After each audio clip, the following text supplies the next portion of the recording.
तो लाखों हजार वर्ष कल्प की आयु लिख करके मनुष्यों को घोर अंधियारे में डाल दिया। जिन्होंने शास्त्र लिखने वाले शास्त्रकारों ने, गुरुओं ने, इंटरप्रिटेशन करने वालों ने इस अंधियारे में डाल दिया कि अभी तो दुनिया हजारों वर्ष चलेगी। ये मुगालते में किसने डाल दिया है? दुनियावी गुरुओं ने। तो दुनियावी गुरुओं ने पहले डाला या शूटिंग करने वालों ने पहले डाला? तो शूटिंग ही नहीं हुई होती तो बाहर की दुनिया में ऐसी बात कहाँ से होती?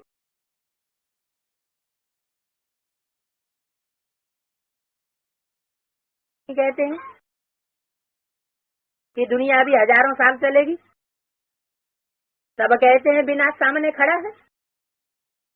कोई कहता है क्या है? मुख से नहीं कहते हैं। आजकल लोग मुख की बात है, जो कर्म ये बात बताए देते हैं कि अभी दुनिया हजारों साल चलेगी। मुख से भले बोलते रहें कि अभी ये दुनिया विनाश होने वाली है, ताकि दूसरे अपना पैसा सारा हमको दे देवे, लेकिन एक्ट ऐसी करते हैं कंक्रीट के मकान मजबूत से मजबूत बनाते जाते हैं अंडरग्राउंड। तो लोगों को विश्वास होगा है? महल माड़ियां अटारियां मठ पंथ बनाते चले जाएंगे तो लोगों को विश्वास कैसे होगा कि ये दुनिया जाने वाली है? तो उन्होंने तो लाखों हजार वर्ष कल्प की आयु लिख करके अंधियारे में डाल दिया।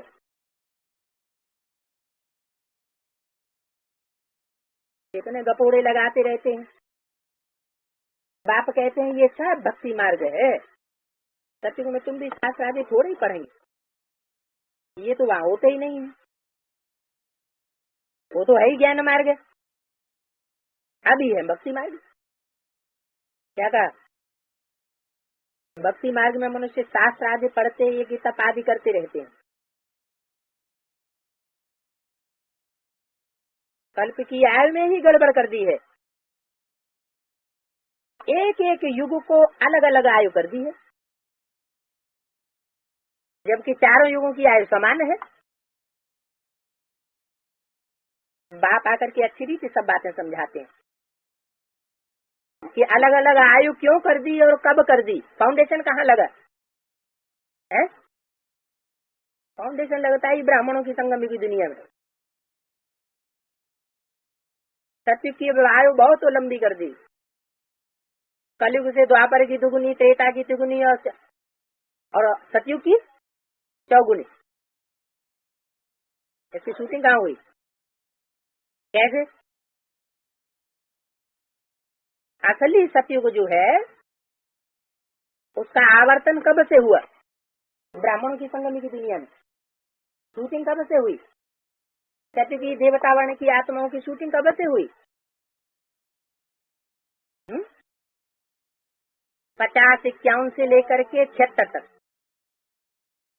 ऐसे तो यज्ञ के आदि में ही सिंध हैदराबाद में सारी जनरेशन को संदेश मिल चुका था। संदेश मिलना माना प्रजा बन जाना। पहले जन्म की कितनी प्रजा होती है? 9 लाख। 9 लाख आबादी थी सिंध हैदराबाद की लगभग। लेकिन वृद्धि कब से हुई? फिर कराची में पहुंचे वृद्धि नहीं हुई। माउंट आबू में आए तो भी वृद्धि नहीं कहेंगे। भले सेंटर्स खुलने लगे।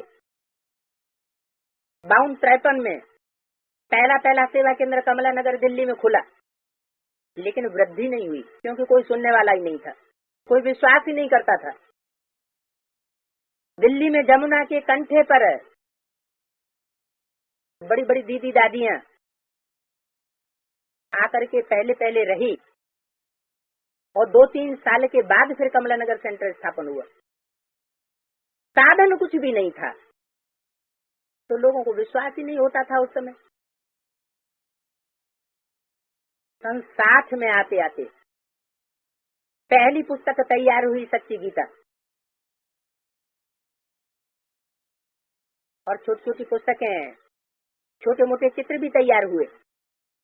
छपाए गए और जनरल पब्लिक तक पहुंच होने लगी, संदेश मिलने लगा, तो उस समय से कहेंगे वृद्धि हुई। 9 लाख से ऊपर संख्या बढ़ी और संदेश मिलते मिलते सन 76 तक कितनी आत्माओं को संदेश मिला? 73, 74 में जो मैगजीन छापी गई है ज्ञानामृत, उसमें लिखा 1 करोड़ आत्माओं को अब तक संदेश दिया जा चुका। और 73, 74 के बाद बड़े बड़े मेले लगाए गए हर शहर में, बड़े बड़े शहरों में, जिनमें लाखों की तादाद में लोग आने लगे। तो 73, 74, 75, 76 तक बाकी 1 करोड़ आत्माओं को संदेश मिलना कोई बड़ी बात नहीं। तो 2 करोड़ मनुष्य आत्माओं को 76 तक संदेश मिल चुका। ये मुरली में बाबा ने ये बता दिया कि 2 करोड़ आबादी होती है कहाँ? सत्युगांत तक। तो 2 करोड़ को संदेश भी मिलना चाहिए सत्य की शूटिंग में, वो मिला। तो 16 साल हुए। कितने साल हुए? 16 साल। और फिर त्रेता युग से द्वापर युग की शूटिंग शुरू होती है। चक्र गोले का चित्र है ना, तो सतयुग में किसका राज्य दिखाया गया? किसका चित्र है? राम जी का चित्र है। सतयुग में लक्ष्मी नारायण का चित्र है या राधा कृष्ण का चित्र दिखाया हुआ है पुराने चित्रों में।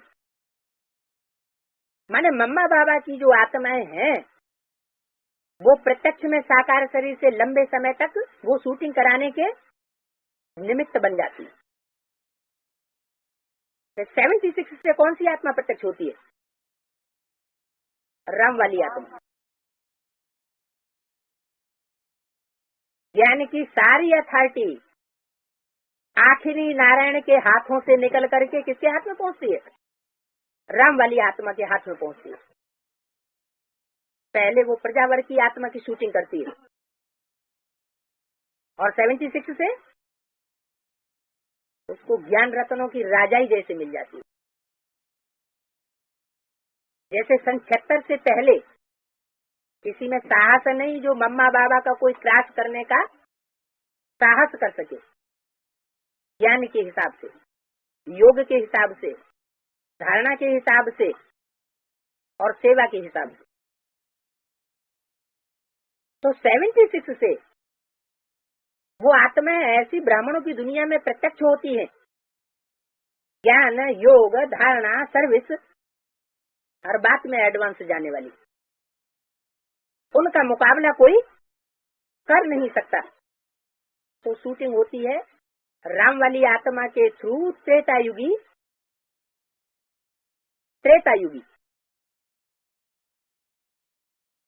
आत्माओं के निकलने की, संदेश मिलने की।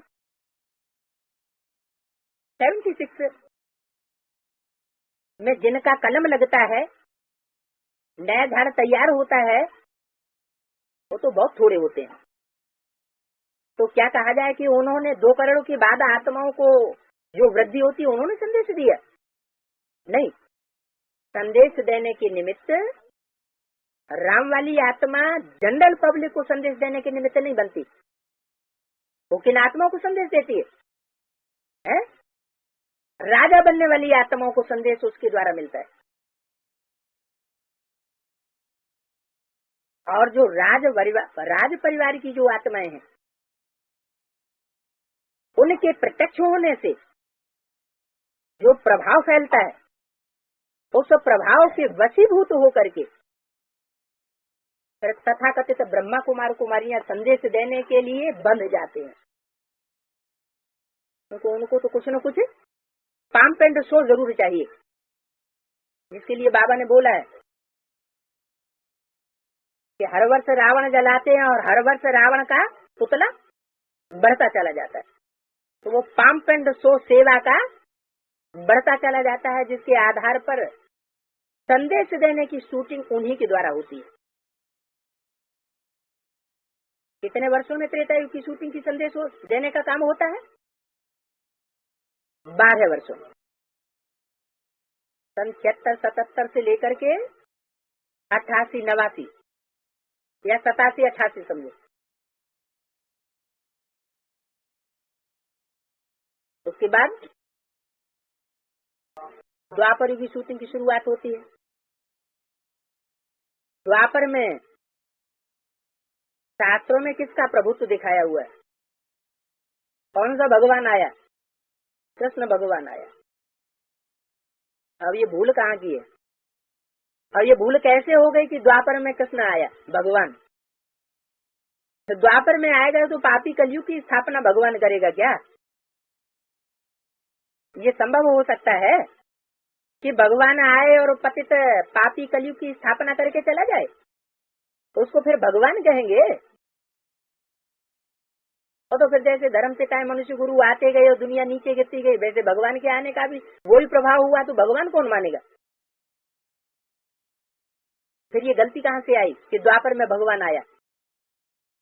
ये ब्राह्मणों की संगम की दुनिया से ही ये गलती शुरू हुई। कैसे? जो कृष्ण का पाठ बजाने वाली आत्मा है, ब्रह्मा की सोल, जो शंकर के मस्तिष्क में चंद्रमा के रूप में, अधूरे चंद्रमा के रूप में दिखाई जाती है, वो 88-89 से प्रत्यक्ष होना शुरू होती है। प्रत्यक्षता रूपी जन्म होता है उसका, क्योंकि बाप का विरुद्ध है। बाप बच्चे के द्वारा प्रत्यक्ष होता है, बच्चों के द्वारा प्रत्यक्ष होता है, स्वयं प्रत्यक्ष नहीं होता। बाप में ये ताकत नहीं कि वो खुद भगवान के रूप में प्रत्यक्ष हो। बाप को भी भगवान बना करके साबित करने वाला कौन? बाप के बच्चे। उन बच्चों में भी पहला बच्चा कौन? कृष्ण की सोल। जैसे 69 में शरीर छोड़ दिया, सूक्ष्म शरीर धारण किया, और सूक्ष्म शरीर भी 76 में बीज रूप स्टेज में आ जाता है।